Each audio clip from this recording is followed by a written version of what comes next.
The internal struggles of elitism, class, and race within community organizing are sharply magnified by the pervasive issue of arrogance and the presumption of authority often exhibited by members of the white left and academic communities. This dynamic frequently manifests as a belief that their theoretical frameworks or political sophistication make them the natural leaders or ultimate intellectual authorities of movements rooted in marginalized communities.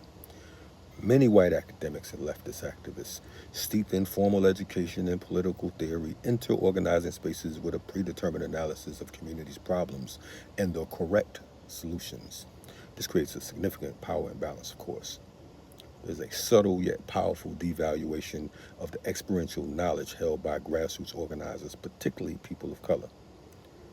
The lived realities of organizers facing systemic racism and poverty are dismissed as mere anecdotes unless validated by a peer-reviewed article or theoretical lens.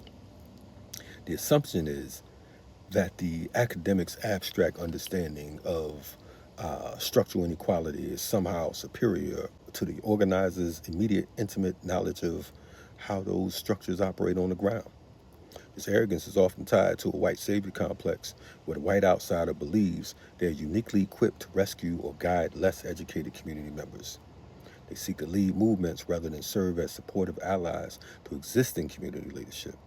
This can lead to the co-optation of community agendas where they will end up pushing priorities that align with academic or donor interests rather than the direct needs articulated by those most affected.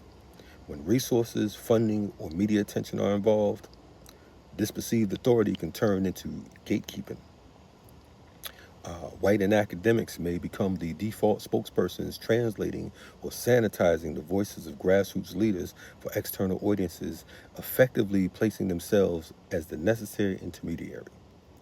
They may also, tokenistically, include white adjacent organizers of color without genuinely ceding structural power or decision-making authority. This pattern of white academic and class-based elitism directly undermines the core principle of effective community organizing. The most sustainable and transformative change comes when those most impacted develop their own analysis, voice, and leadership.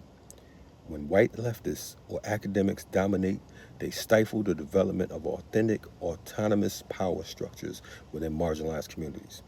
Moving forward requires a radical shift towards humility, reciprocity, and accountability.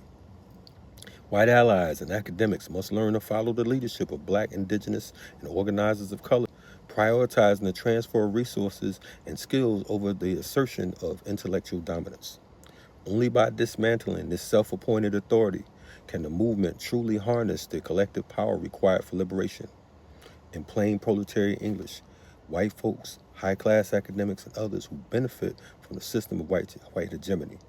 The people may accept your concessions, but remember, you don't run shit. This is Kalonji Changa, The Breakdown. Check us out, Black Power Media, on YouTube. Peace.